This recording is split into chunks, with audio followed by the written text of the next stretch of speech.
1ஆம் அதிகாரம் 1ஆம் வசனத்தில் என் சகோதரரே, அதிக ஆக்கினை அடைவோம் என்று அறிந்து உங்களில் அநேகர் போதகராக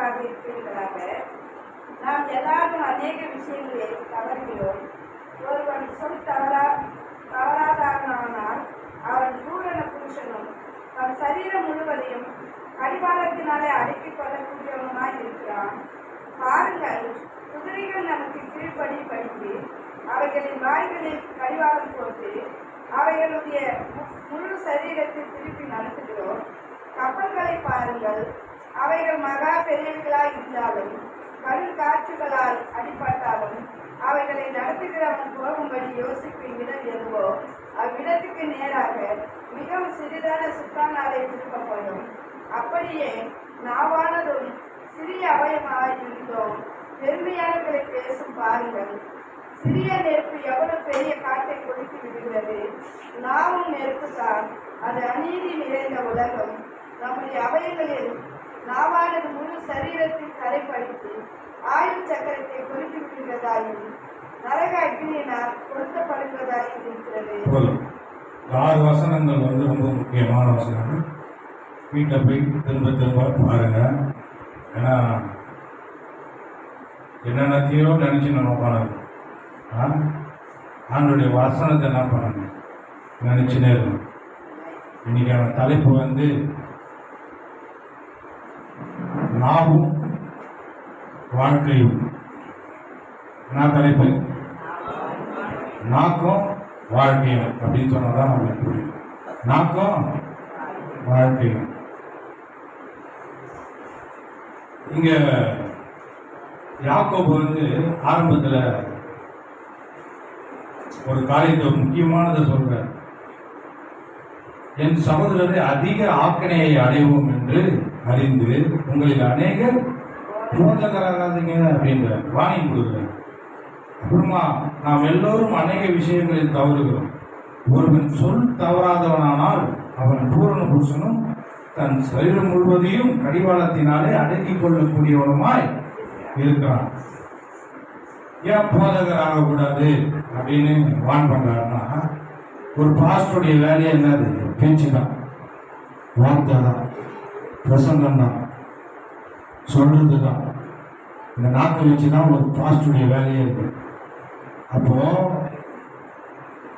இந்த நாக்கை வச்சு பேசக்கூடிய அந்த போதகர் எந்த வார்த்தையை பேசுறாரு, எந்த நம்பிக்கையில பேசுறாரு, எதன் அடிப்படையில பேசுறாரு, எதன் விசுவாசத்துல பேசுறாரோ அதை கேட்கக்கூடிய ஜனங்களும் அப்படியே நம்புவாங்க. அது பாசிட்டிவாகவும் இருக்கலாம், நெகட்டிவாகவும் இருக்கலாம். ஒரு பாஸ்டர் மதிக்கிறாங்க ஜனங்க, சபையில இருக்கிற ஒரு பாஸ்டர் உயர்ந்த இடத்துல வச்சு தேவனுக்கு அடுத்த ஸ்தானத்துல வச்சு மதிக்கிறாங்க. அந்த மதிக்கிறதுனால அவங்க பேசுறத அப்படியே நம்புறாங்க. ஏன்னா விசுவாசிகள வேதம் என்ன சொல்லுது? ஆடுன்னு சொல்லுது. அதே சமயத்துல விசுவாசிகள் பேரை சொல்லுது. நீங்க எல்லாம் என்ன ஆடு அப்படின்னா விசுவாசிக்கக்கூடிய ஆடு. உங்களுக்கு ஒண்ணும் தெரியாது, இங்க என்ன சொல்றாங்களோ அதை அப்படியே நம்புற ஆட்கள். அப்போ சுகத்தை குறித்தும் உங்க வாழ்க்கையில ஐஸ்வர்யத்தை குறித்தும் பணத்தை குறித்தும் ஒரு பாஸ்டர் என்ன சொல்றாரோ அதை நீங்க அப்படியே நம்புவீங்க. அதே நம்புறதுனால உங்க வாழ்க்கை அப்படியே மாறும். இது அப்பட்டமான உண்மை. நிறைய சபைகள் செழிப்பை நம்ப மாட்டாங்க, நீதி ஆயுள நம்ப மாட்டாங்க, அதாவது சாதாமையை நம்ப மாட்டாங்க. அந்த மாதிரி நம்பாததுனால ஜனங்களுக்கு என்னத்தை சொல்லி கொடுக்குறாங்கன்னா, வியாதி ஒரு பாற்றும் சொல்றாங்க. ஒரு வியாதி கடவுள் கொடுத்து என்ன பண்றாரு? உன்னை சீர்படுத்துறாரு, ஸ்திரப்படுத்துறாரு, உன்னை ஒழுங்குபடுத்துறாரு. வியாதியை கொடுத்தா தான் என்ன பண்ணுவ? நீ அடங்குவ அப்படின்னு ஒரு பாஸ்டர் வாயிலிருந்து வருதுனால அங்க உட்காந்துக்கிற விசுவாசி என்ன நம்புதுன்னா, ஆமா வியாதி வந்துச்சுன்னா அது கடவுள் கொடுக்குறாரு, அது கடவுள் கொடுத்து என்ன பண்றாரு? என்ன சீர்படுத்துறாரு அப்படின்னு நம்புறதுனால வியாதியும் வரவேற்கிறாங்க, எதிர்பார்க்கிறாங்க. அதே மாதிரி செழிப்பு நம்பல அப்படின்னா நீ நல்லா இருக்கணும், ஒரு தேவையும் இல்லாம நீ சுகித்து சுபிட்சமா நல்ல செழிப்போட நல்லா இருக்கணும்னு ஒரு பாஸ்டர் சொல்லி கொடுத்தா அது அப்படியே நம்பக்கூடிய விசுவாசி நம்பினாங்கன்னா நல்லா இருப்பாங்க. இத ஆப்போசிட்டா ஆண்டவர் தரித்திரத்தை தராரு அப்படின்னு ஒரு பாஸ்டர் சொன்னா அதை அப்படியே நம்புறதுனால காசு என்ன பண்ணுவாங்க, வேணான்னு விருப்பாங்க. பணம் அதிகமா இருக்கிற அது நாளைக்கு அது பாடு போதும் என்ன பண்ணுவாங்க, சேர்க்க பார்ப்போம். அப்புறம் எங்க சரடு இருக்கும், கமல் இருக்கும், நெக்லஸ் இருக்கும், தங்க வளையல் இருக்கும், இருக்காதுல்ல. அப்போ ஒரு பாஸ்டர் ஒருத்தனை பேசி நரகத்துக்கு அனுப்பலாம். ஒரு சபையில் இருக்கிற ஜனங்கள் வாழ்க்கையே நரகமாகும். ஹலோ, ஒரு பாஸ்டர் வேலை என்ன தெரியுமா? வரக்கூடிய தேவனுடைய பிள்ளைகளை புதிதாய் பிறந்த தேவனுடைய குழந்தைகளை வளர்க்கிற ஆவிக்குரிய தகப்பனா இருக்கா ஒரு பாஸ்டர். நீங்க உங்களுடைய அப்பா அம்மாவை விட்டு பிரிந்து இருக்க முடியுமா? இருக்க முடியாது இல்லையா? ஆனா நம்ம என்ன நினைச்சுக்கிறாங்கன்னா, ஒரு பாஸ்டர் அவர் கோயில்ல இருக்கிற ஒரு ஃபாதர் அவர் ரொம்ப மரியாதை கொடுக்கணும் அப்படின்னு நினைச்சுக்கிறார். சாமியார் அப்படின்னு நினைச்சுக்கிறார். அவர் பாஸ்டர் பார்க்க போனா உங்களுக்கு ஆவிக்குரிய உண்மையான தகவல் ஒரு பாஸ்டர் நிற்கிற ஆட்கள் உங்களுக்கு தகப்பன் ஸ்தானத்தில் இருக்கும். உங்க வாழ்க்கையில எல்லா நன்மைக்கும் நடக்கிறதுக்கு காரணமா இங்க நின்று பேசுற ஒவ்வொரு வார்த்தைகளும் இருக்கு. உங்களை ஒழுங்குபடுத்துறோம், ஸ்ட்ரிக்டா இருக்கிறோம், கண்டிக்கிறோம், திட்டுறோம் அப்படின்னா ஒரு தகப்பனுடைய வேலையை கரெக்டா செய்யணும்னு அர்த்தம். கோச்சுட்டு போனா நீ என் புள்ளியே இல்லைன்றான். ஹலோ, நீ என் புள்ள இல்லை, கோச்சுட்டு போனீங்கன்னா என் புள்ள என்ன பண்ண? இப்ப இவனை அடிக்கிறேன் போட்டு, சும்மா அடிக்கடா, உங்களுக்காக என் புள்ளி அடிக்கிறேன், இவனை அடிக்கிறேன் நான் போட்டு என்ன பண்ணுவான்? சுத்தி யார்கிட்ட தான் வருவான். ஹலோ, அவனை கட்சி விட்டா கூட யார்கிட்ட தான் வருவான். அவனுக்கு கொடுக்கணும்னு தகப்பம் கிடையாது. உன் அப்பா எத்தனை அதை வச்சிருப்போம்பா சொல்லு. பிறந்ததுல இருந்து 2 தடவை தான் வச்சுக்கிறேன் என் குழந்தைய.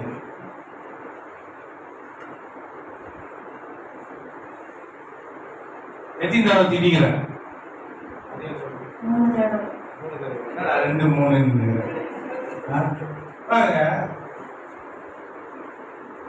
சில கடிந்து கொள்ளுதலும் தகப்படுறதுல இருக்கு. அதனால கோச்சிட்டு போனா யாருக்கு நஷ்டம்? பிள்ளையின் நெஞ்சில் மதியிலும் ஒட்டிதான் இருக்குதான், சுபிங்கம் மாரி ஒட்டின்னு இருக்குதான். அது தண்டனைன்ற பிறப்பு அதுதான் இருக்குது. அது போல ஒரு பாஸ்டர் ஆவிக்குரிய தகப்பன். இப்ப நீங்க வயசுல பெரியவங்களா இருக்கலாம், ஆனா ஆவில நீங்க குழந்தைங்க. அப்போ நீங்க சொல்றாரு, உங்களுடைய வாழ்க்கைய ஆவிக்குரிய வாழ்க்கைக்கு ஆதாரம் ஆண்டவர் வச்சுக்கிற ஒரு ஆதாரம் யாருன்னா ஒரு பாஸ்டர். உங்க வாழ்க்கைக்கு முழு பொறுப்பு அவர்தான். அப்போ உங்களுடைய நம்பிக்கைக்கு எல்லாத்துக்கும் காரணம் அவர்தான். எதனா பேசுனா அதை நம்புறீங்க நீங்க. அப்போ உங்க வாழ்க்கையில எதனா நன்மை நடக்குதுன்னா அது காரணம் பாஸ்டர். அதே சமயத்துல எதனா தப்பா சொல்லி கொடுத்து உங்க வாழ்க்கையில தீமை நடக்குதுன்னா அதுக்கும் காரணம் பாஸ்டர்.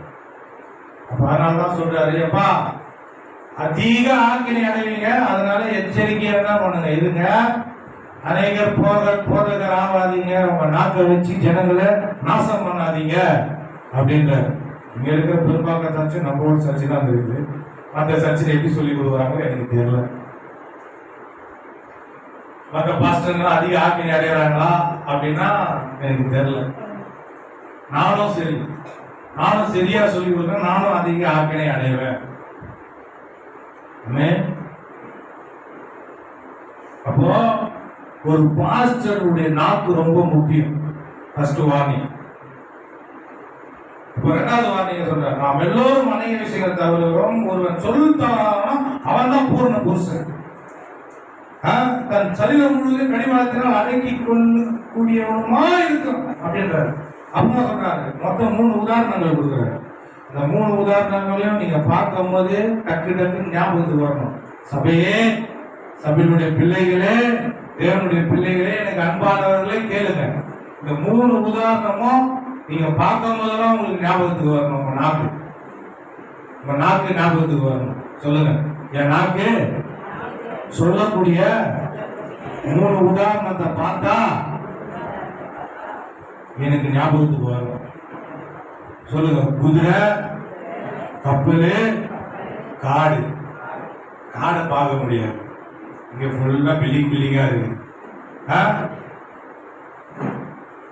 குடிசை வீட கூட உதாரணம் காட்ட முடியல, எல்லாம் பில்லிங்கா இருக்கு, ஓடு வீடா இருக்கு. குதிரை, கப்பல், காடு. சொல்லுங்க, டைம் ஆச்சுன்னா எழுந்து ஓடு. குதிரை, கப்பல், காடு. சொல்லுங்க, குதிரையை பார்ப்பீங்களா? குதிரையை கூட பார்க்க முடியல, இப்படி சுத்தி பார்த்தா வெறும் திருநாய்கா இருக்குது. குதிரை கூட கிடையாது. டிவியில பார்ப்பீங்களா? நல்ல குதிரையா, கல்வி குதிரையா, இன்னொரு கலர் நான் சொல்ல மாட்டேன். Chocolate colour. எந்த குதிரையோ பாத்தீங்கன்னா டக்குன்னு உங்க வாய்க்கு என்ன பண்ணணும், ஞாபகத்துக்கு வரணும். வாய் ஞாபகம் வரணும். அப்புறம் என்ன சொல்றாரு, கப்பலையும் பார்க்க முடியாது. எவ்வளவு சோதனை பாரு உங்களுக்கு. கப்பலையும் பார்க்க முடியாது. சரி, பஸ் பார்ப்பீங்களா? டூ வீலரை பார்ப்பீங்களா? பார்ப்பீங்களா? பார்க்காத மாதிரி என்ன பார்க்குறீங்களே? பாருங்க, இது பஸ் சின்ன என்ன பண்றான், பெரிய பஸ் என்ன பண்றாங்க, சின்ன ஒரு ஸ்டேரிங்க வச்சு திருப்புறாங்க. பஸ் பெருசாகுது, ஸ்டேரிங்க சின்னதா இருக்கு. இப்ப பவர் ஸ்டேரிங் சொல்றாங்க. நான் டிரைவிங் எல்லாம் பண்றோம்ல, ஒரு 120 130 ஸ்பீட்ல போனா நம்ம ஸ்லோவா போனா இப்படி திருப்பலாம் லைட்டா. ஆனா ஸ்பீடா போகும்போது இப்படி லைட்டா திருப்பினால கவுந்துடும் வண்டி. அண்ணனுக்கு தெரியும். ஸ்பீடா போகும்போது ஆட்டவேன் அப்படின்னா போதும், நாய் ஒண்ணுக்கு போற பேர் காலை தூக்கும். முடியாது. ஸ்பீடா போகும்போது என்ன பண்ணக்கூடாது. என் அண்ணன் பாருங்க, அதாங்க ஏதோ அவங்க படியில உட்காந்து வச்சிருக்கிறாங்களா அந்த பையன், அந்த குழந்தை மண்டை அப்படி இருக்குது, பொண்ணு கூட டிசைன் போட்டுக்கிறாங்களா? என்னாச்சு, ஏன்னா சோகமாக்குற? நீயாவது சரியாடா குழந்தை கவனிங்க. அடிப்படையா ஜபம் பண்ணி அனுப்புறேன். அவனுக்கு ஜபம் பண்ணி சுத்தப்படுத்துறேன். இன்னைக்கு பூச்சிக்காதீங்க. நான் என்ன சொன்னேன்னா, அவனுக்கு கட்டிங் எல்லாம் இப்ப வேற மாதிரி இருக்குதா? இவன் கட்டிங் தான் பண்ணிக்கிறாங்க போல இருக்குது அப்படின்னு நினைச்சேன். ஓகே, என் பையனை கூட கோடு கூட போட்டு ஸ்டார்லாம் போட்டு எடுத்துவாங்க. ஞாபகம் இருக்குதுங்களா உங்களுக்கு? கவனிங்க, என்ன சொன்னேன்னா ஆட்டோ கவனிக்கணும் இல்லை. என் அண்ணன் என்ன பண்ணா, அவன் குழந்தை பையனை எல்லாத்துக்கு முன்னாடி உட்கார வச்சுட்டு வண்டி ஓட்டிக்கிறான், ஆட்டோ ஓட்டிக்கிறான். அவன் குழந்தை கிட்ட ஸ்டேரிங்கை ஃபுல்லாக கொடுத்துருக்கான், ஓட்டுறா அப்படின்னு. அது குழந்தை ஒன்றும் தெரியுது, புஸ்தகம் திருப்பிச்சு ஃபுல்லா கவுந்து, கை காலெல்லாம் வெயிட்டி.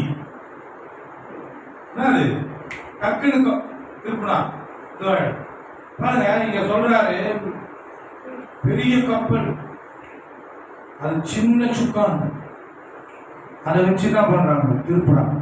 இப்போ 3 உதாரணமும் வந்து நம்ம நாக்க மையப்படுத்தி கொடுக்குறாரு. நம்ம நாக்க சரியா பயன்படுத்தினா, நம்ம சரியா உபயோகித்தா இதே போல நம்ம வாழ்க்கை ஆகும் அப்படின்றாரு. 3மே வந்து பாத்தீங்கன்னா, ஒண்ணு வந்து குதிரை. குதிரை வந்து எதுக்கு அடையாளமா இருக்குன்னா, உங்க நாக்க சொல்றாங்க. குதிரைன்னும் போது உங்க நாக்குக்கு போயிடணும். நீங்க உங்க வாழ்க்கை உங்க நாக்க வச்சுதான் உங்க வாழ்க்கையே இப்படி இருக்குது. இப்ப பேசி பேசிதான் அநேகருடைய வாழ்க்கை இப்படி இருக்கு. ஒரு உதாரணம் கொடுத்தாலே உங்களுக்கு புரிஞ்சிடும். நீங்க வியாதியை குறித்து என்ன நினைக்கிறீங்களோ, என்ன நம்புறீங்களோ, அத வாயில பேசுறீங்க. வியாதியா அது எல்லாருக்கும் வர மாதிரி எனக்கும் வரம்பா.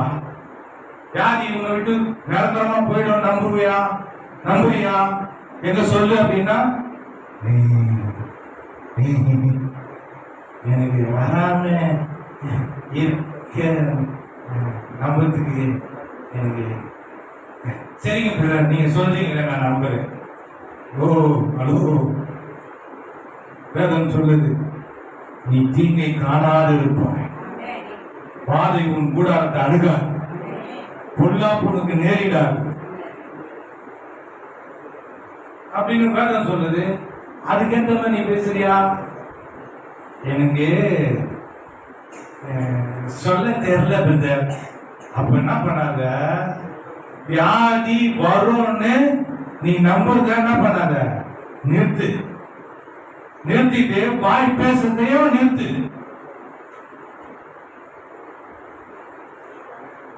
குடும்பத்துல பிரச்சனை இருக்குது அப்படின்னா எல்லா குடும்பத்திலும் இருக்கிறது மேல இருக்குது. என் குடும்பத்துல அப்படிதான் இருக்கும். அப்படி இல்லை, நீ கிறிஸ்தவன், நீ தேவனுடைய பிள்ளை, நீ எல்லாருக்கும் சாட்சியா இருக்கக்கூடிய ஒரு வாழ்க்கைய கர்த்தர் கொடுத்திருக்காரு. உன் குடும்பத்தை பார்த்து எல்லாரும் ஆச்சரியப்படுற அளவுக்கு, பொறாமப்படுற அளவுக்கு, பொச்சரிப்படுற அளவுக்கு நீ சாட்சியா இருக்கும்படி தேவன் வைத்திருக்கிறாரு. மற்ற குடும்பமும் உன் குடும்பமும் ஒண்ணு கிடையாது. மற்றவனுடைய சரீரமும் உன் சரீரமும் ஒண்ணும் கிடையாது. நீ தேவனுடைய ஆலயம். ஆமென். அப்ப இங்க சொல்றாரு, குதிரை வல்லமைக்கு, பவருக்கு, சக்திக்கு அடையாளமா இருக்கு. உங்க நாட்கள சக்தி இருக்குது, வல்லமை இருக்கு. நீதிபதிகளை போட்டு மரணமும் ஜீவனும் நாவின் அதிகாரத்தில் இருக்கு. அதுல பிரியப்படுறவங்க அது கனின்னு என்னது, அதனுடைய விளைவை சாப்பிடுறாங்கன்னு அர்த்தம். இப்போ உங்க வாழ்க்கையில வியாதியோ தரித்திரமோ எதனா பிரச்சனை இருக்குதுன்னா அந்த கனியை நீங்க பேசுறதுனால சாப்பிட்டுருக்கீங்கன்னு அர்த்தம். ஹலோ, எத்தனை பேர் உச்சி சாப்பிடுறீங்க? வாழைப்பழத்தை, பிரச்சனைன்ற வாழைப்பழத்தை, நல்லதுன்ற வாழைப்பழத்தை எத்தனை பேர் சாப்பிட்டுருக்கிறீங்க? எல்லாம் உங்க நாக்க வச்சுதான். நீ ஆண்டவருடைய வார்த்தையை பேசலன்னா நீ இன்னமும் அபிசுவாசமான வார்த்தையை தான் நம்பிட்டு இருக்கிறன்னு அர்த்தம். ஹலோ, இன்னும் நீ கத்துக்கலன்னு அர்த்தம். இன்னும் வார்த்தையில நீ பலப்படலன்னு அர்த்தம். இன்னும் குழந்தை அம்மா அப்பா அப்படின்னு பேச கூட ஆரம்பிக்கலன்னு அர்த்தம். ஹலோ, வியாதிக்கு இருந்தா நீ பேசலன்னா உன்னை அப்பா அப்பாவே சொல்ல தெரியல உனக்கு. பேப பக்க பக்க பேப. ஹலோ, இருக்கிறீங்க, நல்லா தெளிவாக இருக்கிறீங்க. காலையில் இருந்தாலும் சுத்தரில் மூட்டை வீட்டு வந்து உட்காந்துக்கிறீங்களா? எல்லாம் பயங்கர தெளிவா என்ன பாக்குறீங்க? எனக்கு தூக்கம் வர மாதிரி இருக்கிற மாதிரி இருக்குது. நீங்க எல்லாம் பார்த்தா பிரசங்கம் பண்றதுமே தெளிவாக இருக்குது. கண்ணுங்களை ஊத்திக்கிறீங்களா? அதான் தெளிவா பாக்குறீங்க. உற்சாகமா தான் இருக்கு. குதிரை சக்திக்கு அடையாளமா, அதாவது வல்லமைக்கு அடையாளமா இருக்கு. நாக்கு வல்லமைக்கு அடையாளமா இருக்கு. இன்னொன்னு கப்பல். அது நாக்குன்னு சொல்லும் போது வாழ்க்கையும் சேர்த்து சொல்றேன். நாக்குன்னும் போது வாழ்க்கையும் நீங்க என்ன பண்ணணும், சேர்த்துக்கணும். அறிவு ஜீவிங்களா அப்படின்னு ஒருத்தர் சொல்லுவாங்க பத்தியா, இது கூட உனக்கு புரியாதா? நான் ஒண்ணு சொன்னா இன்னொன்னு கோத்துக்க மாட்டியா? நான் கோத்துக்கிற கூட ஒன்னு எதனா சொன்னா, வேற யாரா சொன்னா, எதனா ஒண்ணு சொல்லியிருப்பாங்க, நான் இதை சொல்லவே இல்லையா அப்படின்னு. நீ சொன்ன மாதிரி இருந்தது அப்படின்னு மனசுக்குள்ள நினைச்சுக்குவீங்களா? அதே போலதான் நான் நாக்கு நம்ம வாழ்க்கையும் சேர்த்துக்கணும், பேச்சு நம்ம வாழ்க்கையும் சேர்த்துக்கணும். ஹலோ, காலையில திட்டுற மாதிரியே பேசுறீங்க பாஸ்டர். நான் உங்களை திட்டலங்க, சத்தியமா என் அம்மா சத்தியமா நான் உங்களை திட்டல. குதிரை வல்லமைக்கு இல்லையா, கப்பல் திசைக்கு. இங்க போகணும், நான் இந்த இடத்துல போய் சேரணும், நான் இப்படிதான் இருக்கணும், நான் இங்க போய் ஏதான் ஆகணும் அப்படின்றதுக்கு அடையாளமா கப்பல் இருக்கு. எங்கன்னா பாத்துக்கிறீங்களா? கப்பல் ஒரே இடத்துல சுத்தி சுத்தி நிற்கிறதா? படகு சவாரி படிக்கீங்களா? போயிருக்கீங்களா? ஆ? எதுவுமே போனது இல்லையா?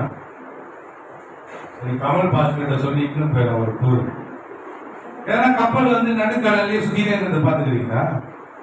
அது எங்க தொடங்குதோ இந்த கடல்னா அந்த கரைக்கு போகும், நடுவில் நிற்காது இல்லையா? நம்ம ஜனங்களுடைய வாழ்க்கையை பாருங்களேன், பேச்ச பாருங்களேன், எந்த அடையணுமோ அதை பேச மாட்டாங்க. இன்னொன்னு சொன்னாங்க, கப்பல் என்ன பண்ணுது, இந்த இங்க தொடங்குச்சுன்னா அங்க போய் முடியுது இல்லையா? இந்த துறைமுகம் இல்லைன்னா அடுத்த துறைமுகத்துக்கு போகுது. நீ உன்னை ஸ்டார்ட் பண்ணி உன்னை ஆர்டர் விட்டுருக்கிறாரு. உன்னை இந்த கப்பலை நீ இங்க தொடங்கி இருக்கிற உன் வாழ்க்கை கப்பல் பேரு இங்க தொடங்கி இருக்குதுன்னா எங்க போய் முடியணும்? நல் வாழ்வுல, பரிபூர்ணமான வாழ்வுல, சுகமான வாழ்வுல, ஆரோக்கியமான வாழ்வுல, செழிப்பான வாழ்வுல அந்த துறைமுகத்துக்கு போய் இறங்கணும். ஒருத்தங்க கிறிஸ்தவங்களா மாறிட்டாங்க. எப்படி நம்ம சுத்தி இருக்கிறாங்க? சந்திரமுகில வடிவேல ரஜினி ஒரு கொட்டு கொட்டி காதை ஒரு திருப்பி திருப்பாரு பத்தியா, எப்படி சுத்துவாங்க பாத்துக்கிறீங்களா? பார்க்காத மாதிரியே பாக்குறீங்க. முழு சந்திரமுகியா மாறிடுவேன் நான். இப்ப ஏங்க பாத்துக்கிறீங்களா இல்லையா? நான் நல்லா பார்த்துக்கிறேன். உங்களை வந்து படமா பாக்குறீங்கன்னு சொல்லிட்டு உங்களை திட்ட மாட்டேன். என்ன பண்ணுவான்? எப்படி சுத்துவான்? கொஞ்சம் சுத்தி காட்டுங்க யாருன்னா வந்து. நானே கேவலமா சுத்தி சுத்தி என் வீடியோ நான் பார்க்கும்போது அசிங்கமா தெரியுது. யாருன்னா வந்து சுத்தி காட்டுங்க எப்படி சுத்துவோம்? வடிவு கையை வீசி வீசி சுத்த மாட்டான். அப்படிதான் சுத்துவான். அந்த மாதிரி தான் நிறைய கிறிஸ்தவங்க சுத்தி இருக்கிறாங்க. பிசாசு நறுக்குன்னு போட்டு கொட்டிருக்கான். எங்க போறது என்ன பண்றதுன்னு தெரியாம பார்த்து தலையில கை வச்சு ஜபம் பண்ணுங்க. என் மூலெல்லாம் உள்ள சுத்துது.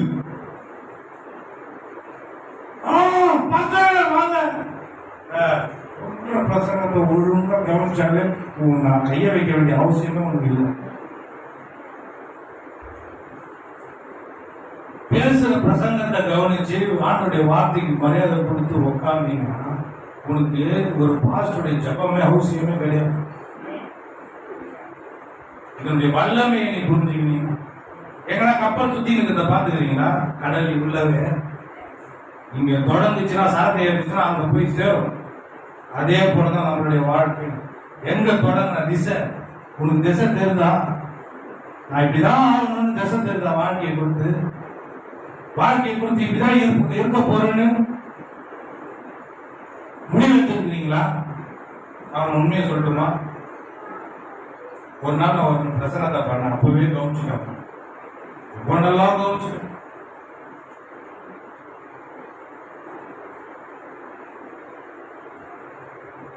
ஜீவனை விரும்பின ஒரு பிரசங்கத்தை பண்ண ஞாபகம் இருக்கா? ஞாபகம் இருக்குதா? சந்திரமுகியா மாறுது பாருங்களா? ஜீவனை விரும்பி இவங்க வரல, நான் இவங்க கேட்கல, உங்க கேட்கல. ஜீவனை விரும்பின்னு ஒரு பிரசங்கத்தை பண்ண. உன் வாழ்க்கை உனக்கு பிடிக்குதா அப்படின்னு பண்ண. அப்பவே பார்த்துட்டேன் எத்தனை பேரு எவ்வளவு வாழ்க்கை கசப்பா துவர்ப்பா. அப்புறம் என்ன டேஸ்ட் இருக்குது? புளிப்பா. வாழ்க்கைய புளிப்பா துவர்ப்பா உவர்ப்பா வாழ்ந்துருக்கிறாங்க. வாழ்க்கை பிடிக்குதுன்னா பிடிக்காத மாதிரியே உட்காந்து புச்ச மாதிரி பிரசங்கத்தை கேட்டு நச்சுன்னு இருக்கு. முடிவு எடுத்து வந்து உட்காந்து தெரியுமா உங்களுக்கு? இப்போ ஒரு உங்க மண்டையை குழந்தை ஆபரேஷன் பண்ணுகிறேன். ஆண்டவர் பண்ணுகிறார், ஆபரேஷன் பண்ணுது. இப்படிதான் இருக்க போறேன்னு முடிவு எடுத்துதான் வந்து உட்காந்துருக்கீங்க தெரியுமா? அது ஆள் மனசுல நம்ம என்ன சொல்லுவோம், பரம்பரையா வந்ததுன்னுவாங்கல்ல, அந்த ஜென்ம சுபாவம் அது உள்ள உங்களுக்கே தெரியாம ஆள் மனசுல உங்களுக்கு உள்ள ஊட்டினது தெரியுமா?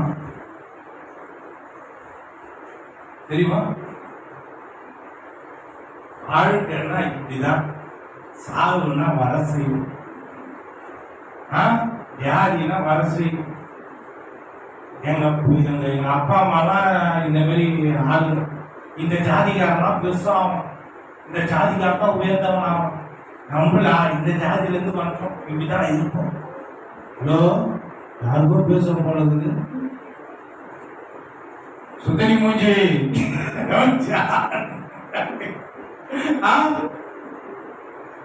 எல்லாம் முடி வந்துட்டு வந்து ஒன்னும் தெரியாத மாதிரியே பார்த்துட்டு இருக்குது. என்ன ஓ, நான் என்ன சொல்றேன், உங்களுக்கு கை காட்டுறேன்னா 3 பேர்ல எனக்கு இதுல எல்லாம் ஆண்டவர் பிச்சு எடுக்க தெரியுமா உங்களுக்கு? இந்த இடத்துல உங்களுக்கு பிரிக்கிறார், வேறு பிரிக்கிறார் தெரியுமா உங்களுக்கு? வசனத்தின் மூலமா காட்டுமா? இந்த இன்னொரு உதாரணத்தை காட்டிட்டு காட்டுமா? குதிரை வந்து நாக்கு வல்லமை சக்தி இருக்குது அந்த நாக்குல. கப்பல் என்னத்தை காட்டுது? திசையை காட்டுது. இந்த நாக்கை வச்சு என்ன பண்ணலாம்? நம்ம வாழ்க்கையை எந்த திசைக்கு போகுது? தப்பான திசைக்கு போதா? பேசவே கூடாது. எனக்கு இனிமேல் ஆயினே இருக்குது, இனிமேல் நடந்துனே இருக்குது. எங்க அப்பா அம்மாக்கு நடந்தது, எங்க அப்பா அம்மாக்கு இந்த வியாதி, எங்க தாத்தாக்கு இந்த வியாதி, எங்க ஜென்மமா வந்து தர்த்தமா இருக்கிறோம். அதை பேசவே கூடாது. நீ அதை பேசுறதுனால தான் உன் திசை எப்படி போயிருக்குது? எந்த இடத்துல இருந்துருக்குது? அப்படியே சுத்தி இருக்குது. கடவுளுடைய கப்பல், உன் வாழ்க்கை கப்பல் அப்படியே சுத்தி இருக்குது. மாத்தணும், பேச்ச மாத்தணும். சொல்லு, பேச்ச மாத்தணும். சொல்லுங்க, பேச்ச மாத்தினா வாழ்க்கை மாறிடும். அவ்வளவு அசால்ட்டா சொல்றீங்க. ஹலோ, நல்லா தான் சொல்லுங்க. வாழ்க்கையை மாத்தத்துக்கு பேசினா இவ்வளவு இதுவா சொல்லுவீங்க? பேச்ச மாத்தினா வாழ்க்கை மாறிடும். நாக்க மாத்தினா நாகரிகமான வாழ்க்கை. ஒண்ணு தெரியுமா? நீங்க பேசுறதுனால தான் உங்க வாழ்க்கை எப்படி இருக்குது தெரியுமா? அதையும் உங்களுக்கு உதாரணமா கொடுக்குறேங்க. உங்களுக்கு எதனா ஒண்ணு வேணும்னா பேசுறீங்கல்ல, முதல்ல என்ன பண்ணீங்க? வார்த்தையினால வருது. அதுக்கு உள்ள பாத்தீங்கன்னா விசுவாசம் இருக்கு, நம்பிக்கை இருக்கு. சில நம்பிக்கைய ஆதாரத்துல வாயின் வார்த்தை வெளிவருது இல்லையா? அந்த ஆதாரத்துல இருந்து தான் வருது. அப்போ இந்த வாயின் வார்த்தைய மாத்தணும்னா உங்க நம்பிக்கையை மாத்தணும் இல்லையா? இது நான் வரேன். அப்போ உங்களுடைய வாழ்க்கையினுடைய திசையை மாத்தணும். ஃபர்ஸ்ட் வாயில வல்லமை இருக்குது, என்னது? சக்தி இருக்குது. இன்னொன்னு திசையை மாத்துது. கப்பல் வந்து திசையை நோக்கி போகுது. இன்னொன்னு என்ன இருக்குது? ஒன்னு சக்தி, ஒன்னு திசை வழி, ஒன்னு திசை, இன்னொன்னு காடு சொல்றாருல, காடு. சொல்லுங்க எல்லாரும், காடு. காடு ஒரு சின்ன நெருப்பு உப்பு மட்ட காடியே என்ன பண்ணுது? எரிச்சி தள்ளிருந்து அழிச்சிருது இல்லையா? உங்க நாக்க வச்சு உங்க வாழ்க்கையை மாத்தமா, அது அளவை காட்டுது. கப்பல் வந்து திசையை காட்டுது, குதிரை வந்து வல்லமையை காட்டுது, காடு வந்து அளவே இல்லைன்னு காட்டுது. உங்க வார்த்தைக்கு அளவே கிடையாது. நீங்க எதை பேசுறீங்க, எதை பிலீவ் பண்றீங்க, எதை நம்புறீங்க, உங்க வாழ்க்கை எவ்வளவு செழிக்கும், உங்க உடம்புல ஆரோக்கியம் எவ்வளவு இருக்கும். உங்க நாக்கின் வார்த்தையை வச்சு நீங்க என்ன பண்ணலாம்? அளக்கலாம். அளவே கிடையாது. அப்போ 3 காரியங்கள். நாக்குல என்ன இருக்குது? சக்தி, வல்லமை இருக்குது. நாக்குல என்ன இருக்குது? திசை, நான் எங்க போய் சேரணும் அது. இன்னொன்னு இருக்குது, அளவே கிடையாது. முழு காட்டையும் கொடுத்துதான். ஒரு சின்ன வார்த்தை சொல்லுங்க, சின்ன வார்த்தை. சொன்னாரு இல்லையா, கடுகு விதை அளவு விசுவாசம். கடுகு இருக்குதாடா? தப்பா இருக்குதாமா? கடுகு தப்பா? வீட்டுல வச்சுட்டியா? ஏன் போன வாரம் எல்லாருக்கும் வந்து கடுகு கொடுத்தேன். மேட்ச் பாக்ஸ் எல்லாம் கொளுத்தி விட்டுருலாம். பெரிய இருக்க மாட்டேன். டக்குன்னு வாடா. எல்லாருக்கும் ஒரு பூச்சி கொடு. நான் வந்து கொடுத்தேன்னா மைக் இருக்குது இதுவாக எல்லாருக்கும் ஒரு பூச்சி கொடு. சீக்கிரம் சீக்கிரம்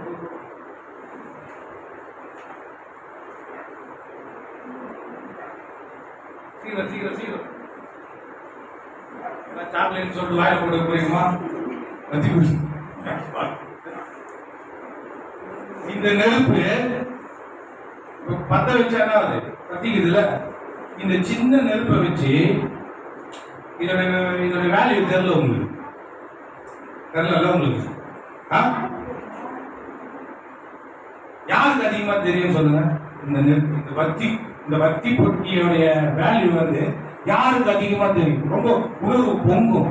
எந்த இடத்துல போனா பீடி சிகரெட் பிடிக்கிறேன்னு சொல்லாதீங்க, உங்களுக்கு எங்க போவோன்னு எனக்கு தெரியும். இந்த வட்டி போட்டியோட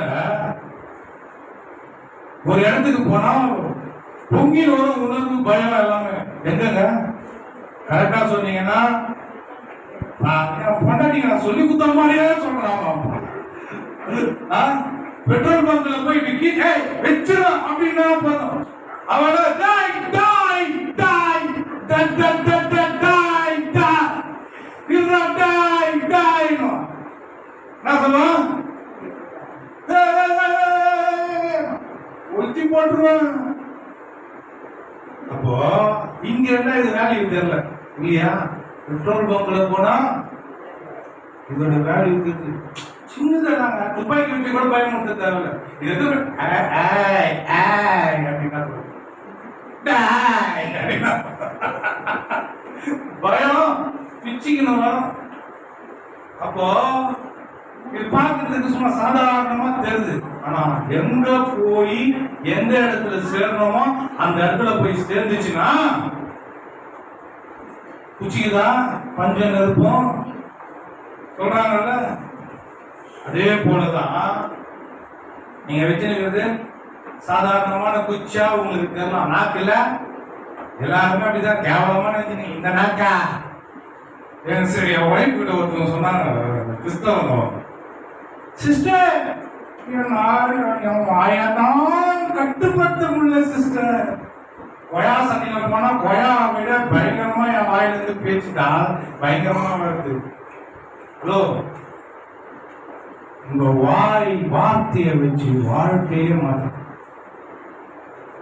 இப்ப நீங்க பாக்கிறதுக்கு போன வாரம் வந்தீங்கன்னா சீக்கிரம் வரல, எல்லாருக்கையும் கழுவு குத்தேன். எதனா ஒண்ணு குத்த அனுப்புறேன், பிரோஜனமா இருக்கணும். கடுகு குத்தேன், சின்ன பாக்கிறதுக்கு ரொம்ப கிட்ட வச்சு பார்த்தா தான் தெரியுது, இங்க இருந்து பார்த்தா தெரியுது. என் கையில இருந்து வச்சு காட்டா உங்களுக்கு அங்கிருந்து பார்த்தா தெரியாது, அவ்வளவு சின்னது. ஏன் சொல்றாரு? கடுகு விதையான விசுவாசம் உங்களுக்கு இருந்தா இந்த மலையை பார்த்து பேருந்து சமுதிரத்துல போன்னு சொன்னா அப்படியே ஆகும். அப்படியே ஒரு சின்ன விசுவாசம்.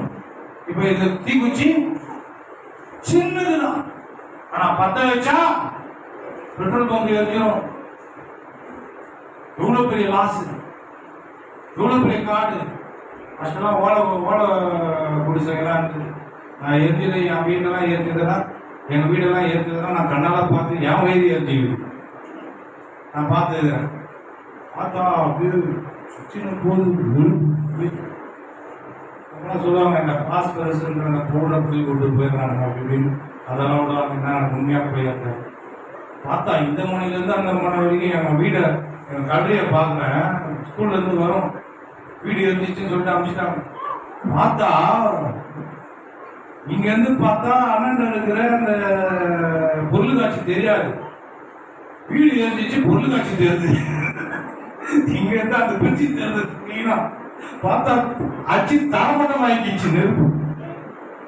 இதே போலதான் நிறைய வாழ்க்கையை வந்து இந்த வாயின் வார்த்தை, நம்பிக்கை, இந்த விசுவாசமும், இந்த விசுவாசத்தின் மூலியமா, இந்த நம்பிக்கையின் மூலமா பேசுற வார்த்தையும் வாழ்க்கையை நாசம் பண்ணி வச்சிருக்கு. தெரியுமா உங்களுக்கு? ஹலோ ஹலோ, இருக்குறீங்களா? இதுக்கு அளவே கிடையாது. வாழ்க்கை எந்த அளவுக்கு நாசம் பண்ணமோ நாசம் பண்ணிடுறாங்க வார்த்தையின் மூலம். அவங்க வைக்கிற நம்பிக்கையின் மூலமா நாசம் பண்ணிக்கிறாங்க. ஒருத்தருக்கும் இந்த வார்த்தையின் மூலமா பேசி வாழ்க்கைய சூப்பராக்கி போறாங்க. அளவே கிடையாது. நீ எப்படி இருக்கிறீங்க? ஆண்டவர் ரத்தத்தை சிந்தி ஒரே ஒரு காரியத்தை போன வாரம் நான் பேசினேன். ஒரு காரியத்தை பண்ணியிருக்கிறார். போன வாரம் சாந்தனம் பேசினேன். ஒரு காரியத்தை வெளியேற பெற்ற காரியத்தை ஒண்ணு பண்ணிக்கிறார். உங்க நாக்க பழைய மனுஷன் பேசுற விதமா பேசாம மாத்தி இருக்கிறாருன்னா புது சிருஷ்டியா மாத்தி உங்களோட ஆவி இந்த நாக்க மாத்தி இருக்கிறார். இந்த ஆவியை மாத்தி இருக்கிறார். இந்த ஆவியிலிருந்து தான் வார்த்தையை வருது. உங்களால ஏன் வந்து ஆண்டோடைய வார்த்தையை பேச முடியலன்னா எனக்கு புரியுது. ஆண்டவரும் புரிஞ்சுக்கிறார். அதை நீங்களும் புரிஞ்சுக்கிறீங்க. நீங்க குழந்தையா இருக்கிறீங்க, கிறிஸ்துவுக்குள்ள குழந்தையா இருக்கிறீங்க. நீங்க என்ன பண்ணணும்? இந்த வார்த்தையை கேட்கறதுக்கு புதிதாக பிறந்த குழந்தைகளை போல இந்த தேவனுடைய வார்த்தை பாலா இருக்குதுன்றாரு பவுல். என்ன பண்ணுங்க? இதை என்ன பண்ணுங்க? ஆதாரமா எடுத்துக்கங்க. ஆதாரமா எடுங்க இந்த வார்த்தையை. அதனால்தான் பாருங்க, பசியில வந்து உட்காந்துருக்கீங்க தெரியுமா? நீங்க எல்லாமே ஆவிக்குரிய அந்த பாலை வார்த்தை என்னும் ஆண்டவனுடைய வார்த்தை என்னும் பாலை சாப்பிடுறதுக்கு குழந்தை. நீங்க காலையில வந்து அவங்களோட உட்கார்ந்து இருக்கிறீங்க.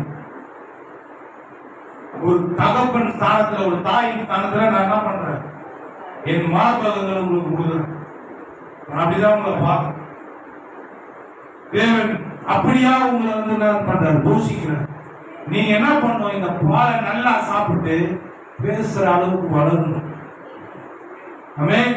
எப்ப நீங்க பேச ஆரம்பிக்கிறீங்க உங்க வாழ்க்கை நல்லா மாறும். நல்லா கேட்டுங்க, உங்க வாழ்க்கை தலைகீழா மாறும். நீங்க வார்த்தையை எடுத்து பேசும்போது, வார்த்தையை நம்பும் போது, தேவனுடைய வார்த்தையை எடுத்து நீங்க பேசும்போது உங்க வாழ்க்கையை நீங்க செதுக்குறீங்க, செதுக்கி உருவாக்குறீங்க, மாத்துறீங்க. ஒண்ணு குதிரை சக்தியை காட்டுது. 2 கப்பல் திசையை காட்டுது. எங்க போய் சேரணும் திசையை காட்டுது. 3 காடு என்ன பண்ணுது? அளவே கிடையாது. வாழ்க்கைய நல்லா இருக்கிறனால அளவே கிடையாது. நீ என்ன பண்ணலாம்? வாழ்க்கையை செழிப்பாக்கலாம். எவ்வளவு வேணுமானாலும் ஆண்டவர்கிட்ட கேட்டு நீ பெற்றுக்கொள்ளலாம், செழிப்பாக்கலாம். உன் வாழ்க்கையை என்ன பண்ணலாம்? ஆரோக்கியத்தினாலும், சுகத்தினாலும், பலத்தினாலும் என்ன பண்ணலாம்? சூப்பராகும். அளவே கிடையாது. இது 3 உதாரணம் நாக்குக்கு சொல்றாரு. நாக்குல சக்தி இருக்குமா?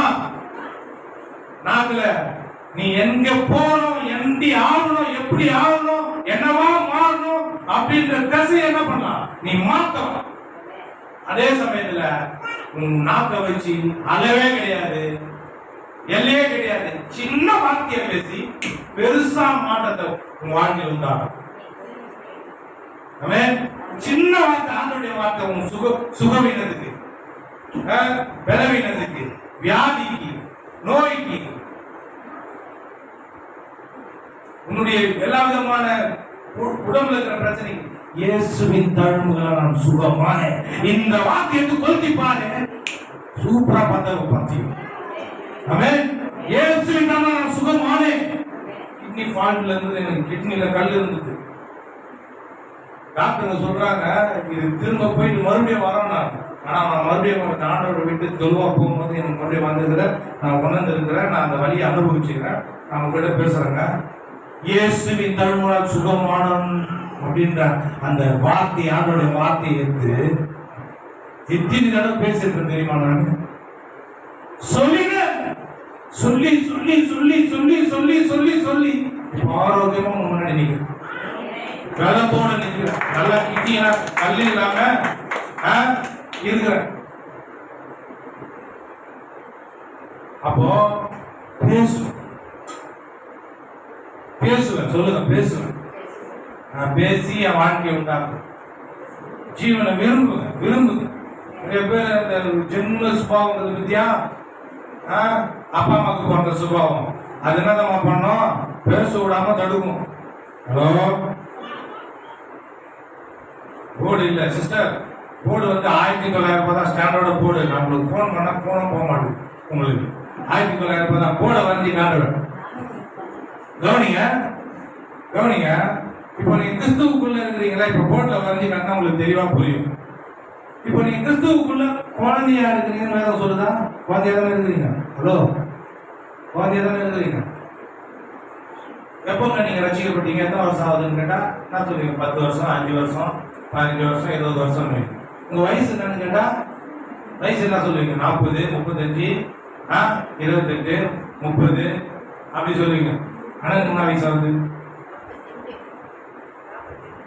48. உங்களுக்கு பிரதர் 28. ரொம்ப எங்கா தெரியுங்களா? உங்க வயசு தான் எனக்கு வரணும் பாருங்க. உங்க எல்லாமே நீங்க கிறிஸ்துவுக்குள்ள பிறந்த வயசு ஒண்ணு இருக்குது, நம்ம மாம்சீகமா பிறந்த வயசு ஒண்ணு இருக்குது. இது அறிவு இருக்குது. எவ்வளவோ காரியங்கள் என்ன பண்ணிருக்கிறோம், தெரிஞ்சு வச்சிருக்கிறோம் இல்லையா? எல்லாம் 3 வேளை நல்லா சாப்பிடுறோம், எல்லாம் அறிவு நிறைய இருக்குது. எவ்வளவு அந்த வயசு அனுபவம் என்ன பண்ணுது? எனக்கே சொல்றியா? நான் என் வயசுல எவ்வளவு பார்த்துக்கிறேன் சொல்லுவோம்ல. இவ்வளவு வயசு அனுபவம் இருக்குதுல்ல, அதே கிறிஸ்துவுக்குள்ள குழந்தை பால் குச்சி இருக்குது. அன்னைக்கு நம்ம என்ன சொன்னோம்? சாயந்தரம் மம்மு சாப்பிட்டு என்ன பண்ணுது? குழந்தை மம்மு குடிக்குது. கிறிஸ்துவுக்குள்ள நீங்க வளரணும். வேதம் சொல்லுது நீங்க பாலை குடிக்கிறவங்களா இருக்கிறீங்க. வேதம் தான் என்ன பண்ணுது? தேவனுடைய வார்த்தை, வேத வசனம் தான் பாலுன்னு சொல்லுது. இப்ப நீங்க இதுல வளரணும்னா எத்தனை வேலை சாப்பிடணும்? ஹலோ,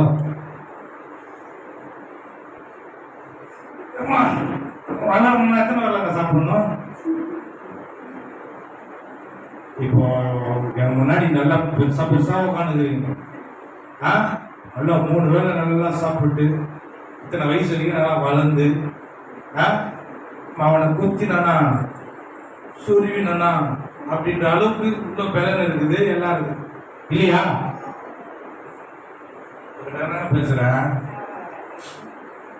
அதே கிறிஸ்துவுக்குள்ள வந்தீங்கன்னா எப்படி வளர்ந்துக்கிறீங்க? 3 வேளை சாப்பிடுறீங்களா? வாரத்துல பிச்சிரும் உங்களை. வாரத்துல ஞாயிற்றுக்கிழமை ஒரே ஒரு நாள் வந்து உட்கார்ந்து இந்த பாலை குடிச்சுட்டு போறது. அது எங்க வளரும் அந்த குழந்தை?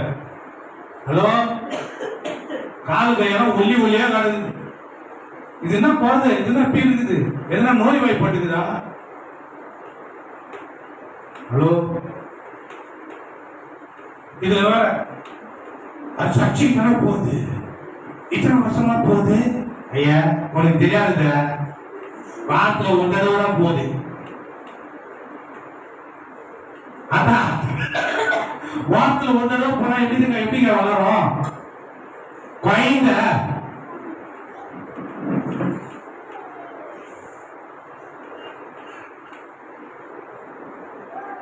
நெருப்பு புரிஞ்சிட்டு போன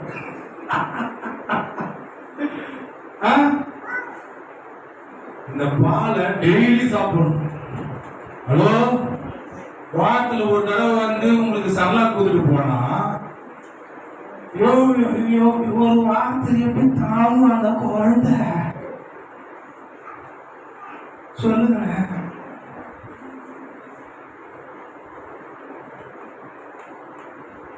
இதுல வேற கம்பேர் பண்ணிக்கிறது.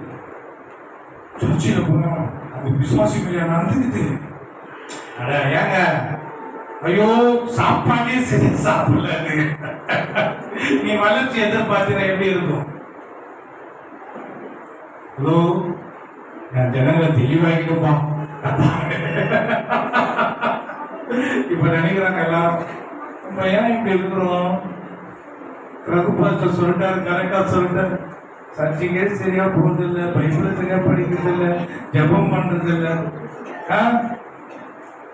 நீங்க புதிய சர்ச்சில் வந்து மெசேஜை கேட்டு சர்ச்சில் இருக்கிற காரியங்களில் ஈடுபாடு கரெக்டா கொடுத்தாலே சூப்பரா வாழ்ந்துருவீங்க ஆவிக்குரிய வாழ்க்கை.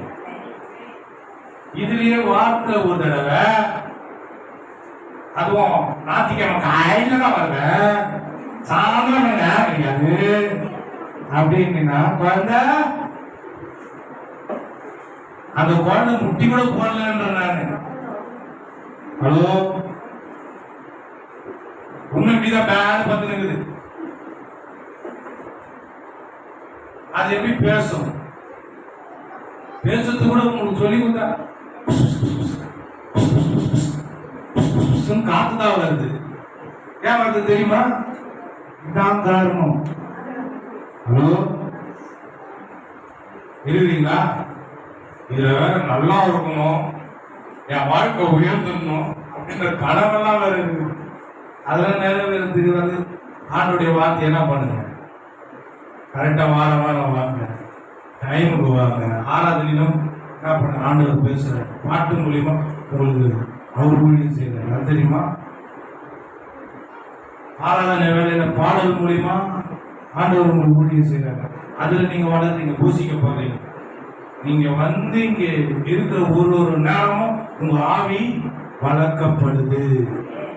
நீங்க வளர்றீங்க, உங்க இருதயம் பூஷிக்கப்படுது, உங்க ஆவி பூஷிக்கப்படுது, உங்க ஆத்மா புஷ்டி ஆகுது.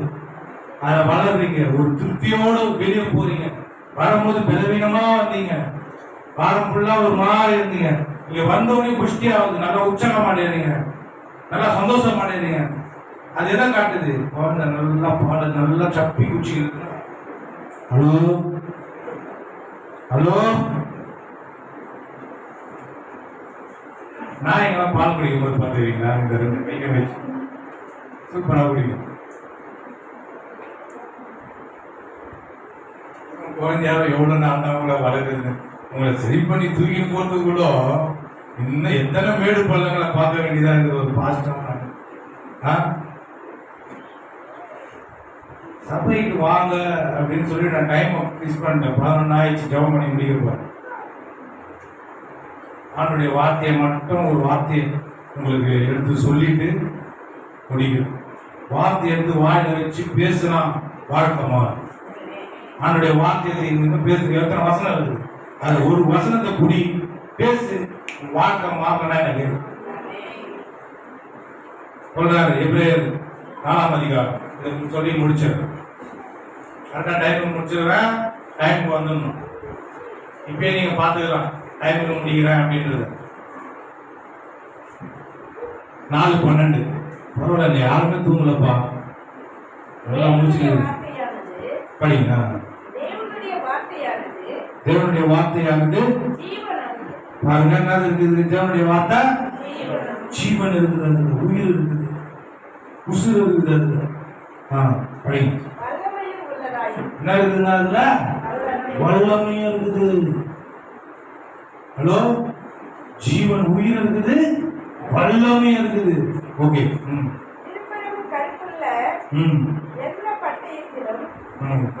கத்தியிலும் கருக்கான ஷார்ப்பா இருக்கு, கூர்ப்பா இருக்கு. இருபுறமும் நம்ம காயத்துல ஒரு பக்கம் தான் ஷார்ப்பு, இன்னொரு பக்கம் ஷார்ப் இருக்காது. தேவனுடைய வார்த்தை என்னது? 2 பக்கமும் ஷார்ப்பா. சொல்லுங்க, படிங்க.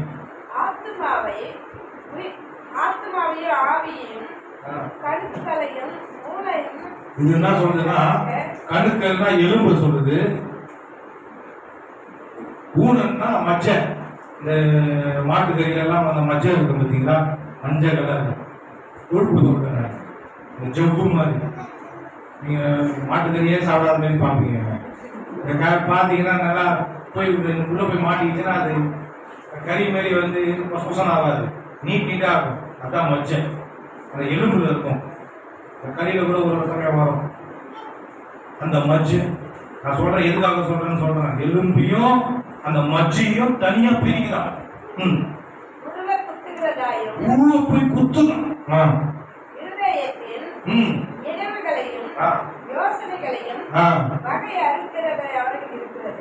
பாருங்க, அவனுடைய வார்த்தை இதுலயும் உதாரணம் கொடுக்குறாரு.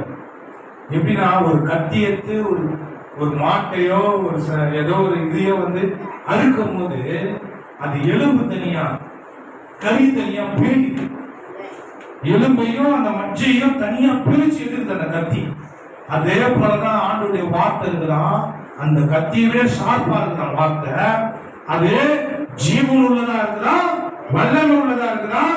அதை சொல்றாரு, இருதயத்தின் நினைவுகளையும் யோசனைகளையும் வகையறுக்கிறதா இருக்கலாம். இப்ப ஆண்டவர் உங்ககிட்ட பேசினா உங்க இருதயத்துல இருக்கிற இந்த நினைவு யோசனை எல்லாத்தையும் என்ன பண்ணுதுன்னா பிரிச்சு பிரிச்சு காட்டுது. பிரிச்சு இது தப்பு, இது சரி, இது கரெக்ட், இது ராங்கு, இது உங்களுக்கு நல்லது, இது கெட்டது, இதுல பாவம் இருக்குது, இதுல ஜீவன் நீதி இருக்குது, இதுல சாபம் இருக்குது, இதுல ஆசீர்வாதம் இருக்குது, பிரிச்சு பிரிச்சு காட்டுது ஆண்டவருடைய வார்த்தை. இல்லைங்களா? ஆண்டவருடைய வார்த்தை நீங்க கரெக்டா காது கொடுத்து கேட்டீங்கன்னா அது ஜீவனுள்ள வார்த்தை, வல்லமையுள்ள வார்த்தை. உங்க இருதயத்துக்குள்ள போய் உங்களுக்கு நீங்க என்னென்னலாம் நம்பி இருக்கிறீங்களோ, தப்பா நம்பி இருந்தா நம்பிக்கை தனியா பிரிச்சு இது தப்பு அப்படின்னு ஆண்டவருடைய வார்த்தை காட்டுது. உள்ள போய் அது இருதயத்துக்குள்ள போய் ஆத்மா உள்ள போய் என்ன பண்ணுது? தனியா பிரிச்சு இது ஆசீர்வாதம் உனக்கு, இது சாபம் உனக்கு, இது உனக்கு நல்லது, இது உனக்கு கெட்டது, இது பாவம், இது நீதி உள்ளது அப்படின்னு ஆண்டவருடைய வார்த்தை பிரிச்சு.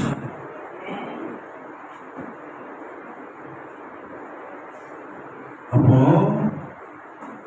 ஆண்டவருடைய வார்த்தையை கேட்கறதுல எவ்வளவு பாக்கியம் பாருங்க. ஆண்டவருடைய வார்த்தையை கேட்கறதுல எவ்வளவு நீங்க முக்கியத்துவம் தரணும் பாருங்க. இதுதான் நம்மளுடைய, நீங்க மாத்திக்க முடியாது. உங்களை நல்லா கேட்டுக்குங்க. ஒரு துணி தண்ணியை துவைச்சிக்க முடியாது. ஒரு துணி தண்ணியை என்ன பண்ண துவைச்சிக்க முடியாது. உங்களை ஒருத்தர் துவைக்கிறதுக்கு இங்க வைத்திருக்கிறார். உங்களுக்குள்ள இருக்கிற எல்லா கசடியும், எல்லா அழுக்கையும், எல்லா கரையையும், எல்லா விதமான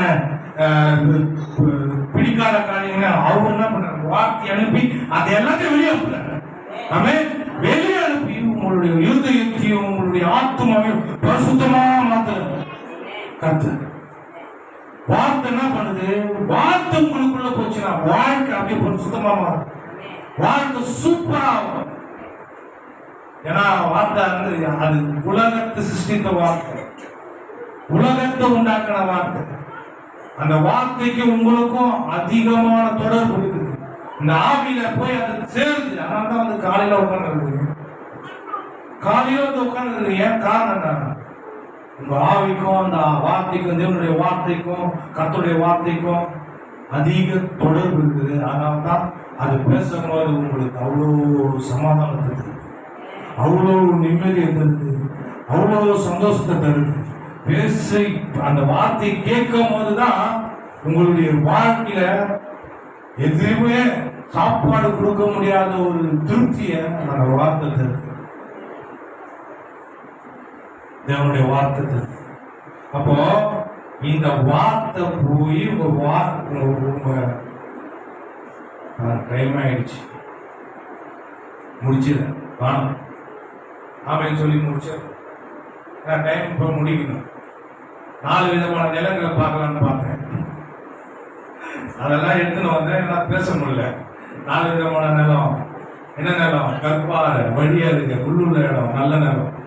இதை பேசிட்டு இதுக்குள்ள போலாம் பார்த்தேன். டைம் இல்லை. தயவு செய்து எல்லாரும் என்ன இருக்கும்.